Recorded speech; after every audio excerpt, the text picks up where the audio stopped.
ভারতের প্রায় 2 মিলিয়ন মানুষের বাসস্থান বলা যায় এটা।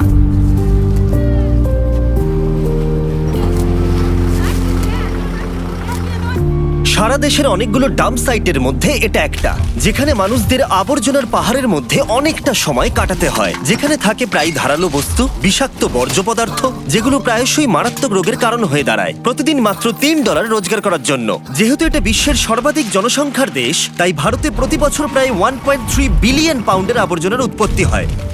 ধনী এবং দরিদ্রের মধ্যে ক্রমশ বেড়ে চলা সম্পদের পার্থক্যের জন্য লক্ষ লক্ষ মানুষ এই সমস্ত আবর্জনা বিক্রি করে তাদের জীবিকা নির্বাহ করতে বাধ্য হয়, আর তারা এই জীবনযাত্রার মধ্যেই আটকে পড়ে রয়েছে। এটা সত্যিই হতাশাজনক। এই প্রজেক্টে যখন আমরা নিয়েছিলাম তখনই আমরা জানতাম এটি কঠিন হতে চলেছে, কিন্তু আমার কোনো ধারণাই ছিল না যে এটি কতটা হৃদয় বিদারক হতে চলেছে এবং যা আমরা সরাসরি দেখেছি। আমি সত্যি বলতে এরকমটা আগে কখনো দেখিনি। একজন বাবা হিসেবে কারোর সন্তানকে এরকম একটা পরিস্থিতিতে কাজ করতে দেখে সত্যিই খুব কষ্ট হচ্ছে, আর আমি সত্যিই জানি না আমি এটাকে কিভাবে বলে বোঝাবো। এটা ঠিক না। একজন মানুষ হিসেবে আমরা এদেরকে এই ধরনের কাজ করা থেকে আটকাতে পারি এবং ভালো কিছু করতে পারি। কিন্তু আবর্জনার স্তূপ এখানে একমাত্র সমস্যা নয়। জনসংখ্যার একটা বড় অংশ শহরের এই সমস্ত বস্তিতে বাস করে। এখানকার দারিদ্র্য এবং জীবনযাত্রার অবস্থা অত্যন্ত কঠোর। মানুষকে বাধ্য হতে হয়েছে রেল লাইনের পাশে তাদের বাড়ি তৈরি করে জীবন কাটাতে। আমরা এইমাত্র একজন মহিলার সাথে দেখা করেছি, বাহার যান, যে শীতকালে কুয়াশার জন্য ট্রেনে ধাক্কা খেয়ে তার 2 পাই হারিয়েছে। সত্যি কথা বলছি, এই ভিডিওটা করতে গিয়ে আমরা সব থেকে বেশি মানসিক কষ্ট অনুভব করেছি। আর যখন এই সমস্যার সমাধান করা অসম্ভব বলে মনে হচ্ছিল, তখন একটা অর্গানাইজেশন সাহায্যের জন্য এগিয়ে এলো। এ হলো শাফকাত। ভারতের মতো দেশে দরিদ্রদের সাথে যেভাবে আচরণ করা হয়, মনে হয় যেন তারা সমাজের কোনো অংশই নয়। তারা ময়লা আবর্জনা নিয়ে কাজ করে বলে মানুষ তাদের ময়লা আবর্জনাই মনে করে। শাফকাত হলো তিলজলা শেডের ম্যানেজিং ডিরেক্টর। এই অর্গানাইজেশন শুরু হয়েছিল আজ থেকে 36 বছর আগে তার বাবা আলমগীরের হাত ধরে, যিনি বহু বছর ধরে আবর্জনা কুড়ানোর কাজ করতেন বস্তিতে। এই বস্তির খুব অল্প সংখ্যক মানুষ লিখতে এবং পড়তে জানতেন। আলমগীর তাদের মধ্যে একজন ছিল। তিনি একজন স্কুল টিচার হয়েছিলেন এবং বুঝতে পেরেছিলেন যে নিরক্ষরতা দূরীকরণে তিনি এবার সুযোগ পেয়েছেন। আর তাই 1987 সালে তিনি প্রতিটি নিরক্ষর শিশুকে ক্লাসরুমে আনার অভিযান শুরু করেছিলেন। যে কোনো মানুষের জন্ম থেকেই তাদের কাজ করার অধিকার, খাদ্যের অধিকার, শিক্ষা পাওয়ার অধিকার রয়েছে। দারিদ্র্যের কোনো স্থান নেই। তারা প্রতিনিয়ত লড়াই করে চলেছে। যেহেতু তারা শিক্ষিত নয়, তাই তরুণ শিক্ষার্থীরা ক্রাইম করে। তাই এই সুযোগ সুবিধাগুলো আমাদের এই বাচ্চাগুলোকে দেওয়া জরুরি। এই শিশুদের মধ্যে একজন ছিল আকবর, যে আবর্জনার স্তূপের মধ্যেই জন্মগ্রহণ করেছিল।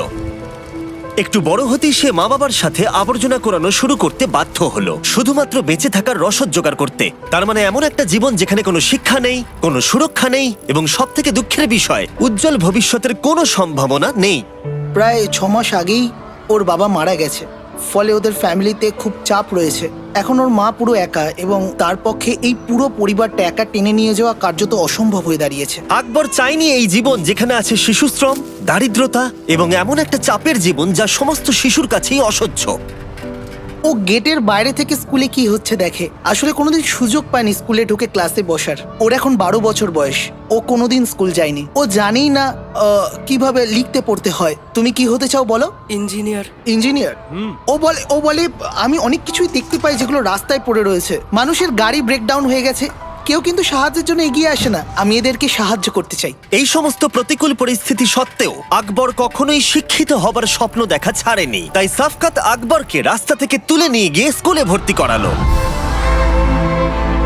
আর মাত্র 2 বছরের মধ্যে সে ক্লাস 8-এ পৌঁছে গেল। আর এটাই তো হবার ছিল। এটা তার জন্য আমার আশা এবং স্বপ্ন যে সে এখন শিক্ষা পেতে পারে, সে এখন বিশ্ববিদ্যালয়ে যেতে পারে এবং সে একজন ইঞ্জিনিয়ার হতে পারে, যে স্বপ্নটা সে সারা জীবন দেখেছে।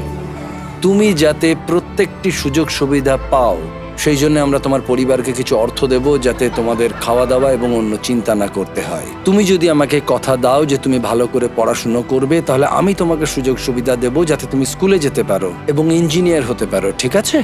প্রমিস? প্রমিস। ডিল? এভাবে। কিন্তু আকবর শুধু একটা সংখ্যা মাত্র। এই তিলজলা শেডে প্রায় 10,000 শিশু রয়েছে, যাদের আবর্জনার স্তূপ থেকে তুলে নিয়ে এসে শিক্ষিত করতে হবে, আশ্রয় এবং অর্থনৈতিক সুরক্ষা দিতে হবে। আর ড্যারেন এই প্রথমবার স্কুলের সব বাচ্চাদের সাথে দেখা করবে। আমি তোমাকে একটা এক্সপিরিয়েন্স করানোর জন্য অপেক্ষা করছিলাম। বাচ্চারা যখন এই দরজা দিয়ে ছুটে আসে না, তখন তাদের আনন্দটা দেখো তুমি।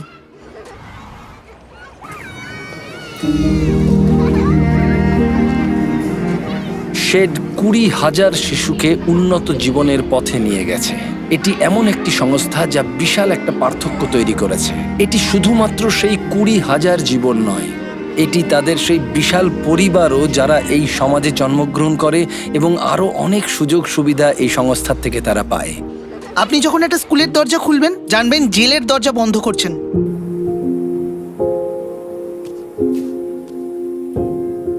শিক্ষাই এগিয়ে যাওয়ার একমাত্র পথ। এটাই একমাত্র পথ যা সমাজকে বদলে দিতে পারে। শিক্ষার পাশাপাশি তিলজলা শেড আরো একটা কিছু করছে, সেটা হলো অনেক এক্সট্রা ক্যারিকুলার অ্যাক্টিভিটিস, যার ফলে বাচ্চারা তাদের নিজেদের প্যাশন খুঁজে পাবে। তাদের মধ্যে অনেক আর্টিস্টিক ট্যালেন্ট লুকিয়ে আছে, আমরা সব সময় সেগুলোকে বার করে আনতে চাই। আমাদের এখানে স্পোর্টস ক্লাস হয়, টাইকোন্ডো ক্লাস হয়, আমরা এখানে কম্পিউটার শেখানো শুরু করেছি, গিটার ক্লাস হয়, পিয়ানো ক্লাস হয়, এবং আরো অনেক কিছু হয়। Thank you so much. একটু বড় বাচ্চারা ড্যারেনকে সায়েন্স এক্সপেরিমেন্ট করে দেখালো। আরে দারুণ! আরে দেখো, এটা 3D। কি করে তুমি এটা করলে? তুমি কি বলবে কিভাবে এটা বানালে? এগুলো সব রিসাইকেল করা জিনিস, যেমন কাগজ, প্লাস্টিক, কার্ডবোর্ড। স্যার, এটা একটা ওয়াটার ডিসপেন্সার, এভাবে জল পড়ে। আমি মনে করি যে এই বাচ্চারা কতটা উদ্ভাবনী এবং সম্পদশালী সেটা আমাদের প্রত্যেকের জানা খুবই গুরুত্বপূর্ণ। তাদের কাছে কাজ করার জিনিস খুবই কম, কিন্তু তবুও তারা এই জিনিসগুলো তৈরি করতে এবং নিজেদেরকে শিক্ষিত করতে প্রতিনিয়ত চেষ্টা করে চলেছে। এমন অনেক সম্ভাবনা রয়েছে যা এই বাচ্চাদের মধ্যে এখনো লুকিয়ে আছে, কিন্তু তারা শিক্ষার সুযোগই পায় না। এভাবে তিলজলা শেড তাদের সম্প্রদায়ের মধ্যে বড় প্রভাব ফেলা সত্ত্বেও এই সমস্যা একার পক্ষে সমাধান করা খুবই কঠিন। এই সম্প্রদায়ের অনেক কিছু প্রয়োজন, তার জন্য তারা লড়াই করে চলেছে। আমরা আমাদের কাজের পরিধি আরো বাড়াতে চাই, কিন্তু তার জন্য আমাদের মতো অর্গানাইজেশনগুলোর অনেক সমস্যা রয়েছে। আমরা ঠিকঠাক রিসোর্স পাই না। আর ভারতে এই সমস্যার সমাধানে যাতে আমরা দীর্ঘকালীন প্রচেষ্টা চালিয়ে যেতে পারি, তাই 1 বছরের জন্য তিলজলা শেডের এই প্রোগ্রামের ফান্ড আমরা দেব বলে ঠিক করলাম, যাতে এই প্রোগ্রাম কলকাতার বিভিন্ন অংশে ছড়িয়ে পড়ে এবং ভারতবর্ষের বিভিন্ন প্রান্তেও। এই সব কিছু আপনাদের জন্য সম্ভব হচ্ছে। আপনাদের ভিউয়ারশিপের জন্য বেস্ট ফিলান্থ্রপি অনেক সাহায্য পাচ্ছে, আর আমরা একজন রেসিপিয়েন্ট হিসেবে বলছি, আমরা বেস্ট ফিলান্থ্রপি থেকে অনেক সাহায্য পাচ্ছি। তারা আমাদের প্রতিশ্রুতি দিয়েছেন শুধুমাত্র আপনাদের জন্য। আপনাদের এই সাপোর্টের জন্য অনেক অনেক ধন্যবাদ। কিন্তু এছাড়া আরো একটা সারপ্রাইজ ছিল। শফকাত বলেছিল অনেক বাচ্চারাই কম্পিউটার শিখতে চায়, কিন্তু লোকাল লাইব্রেরিতে যথেষ্ট সংখ্যক কম্পিউটার ছিল না যাতে সমস্ত বাচ্চারা শিখতে পারে। তাই আমরা সাহায্য করলাম। আমরা আরো কিছু করতে চেয়েছিলাম, তাই আমরা কম্পিউটার নিয়ে এসেছি। কঠিন দিন থাকবে, চ্যালেঞ্জও থাকবে, কিন্তু একজন সমাজকর্মীর কাজ হলো একটা স্ট্র্যাটেজি খুঁজে বার করা যাতে এই অসুবিধাগুলোর থেকে মুক্তি পাওয়া যায়। এতে যে অসুবিধাই আসুক না কেন, আমরা সেগুলো জয় করতে পারি। কিন্তু এখানেই শেষ নয়। শফকাত ড্যারেনকে মহেশ আর অধীরের সাথে দেখা করালো, 2 ভাই যারা আবর্জনা কুড়ানোর কাজ করে আসছে তাদের 13 বছর বয়স থেকে।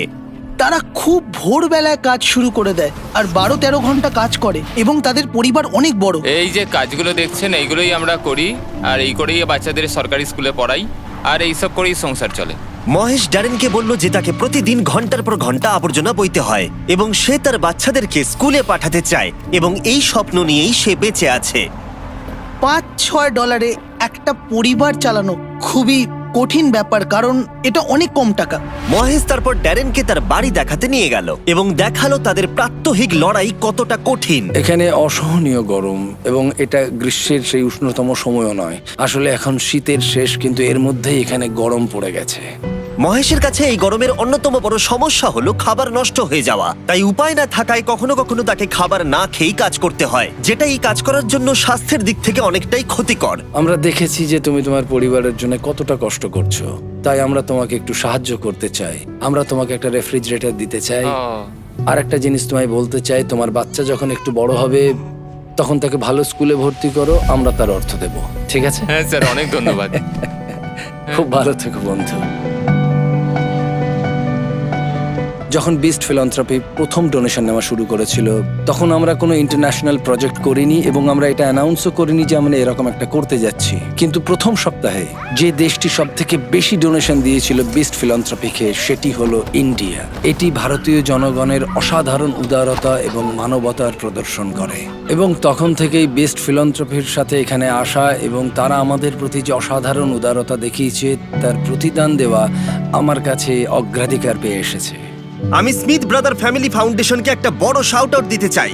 যখন ড্যারেন জানতে পারলো এই প্রোগ্রামের অনেক বাচ্চারাই রোজ খেতে পায় না, তখন সে তার পুরনো কিছু বন্ধুর সাথে যোগাযোগ করলো আর তারা তাকে খুব সাহায্য করলো। তারা 2 বছরের জন্য 80টা পরিবারের খাবারের দায়িত্ব নিল। এত ভালো হবার জন্য ধন্যবাদ। থ্যাংক ইউ ইন্ডিয়া, আমরা তোমাদের ভালোবাসি। দিলজোড়া শেডে ডোনেট করার জন্য নিচের লিংকে ক্লিক করুন।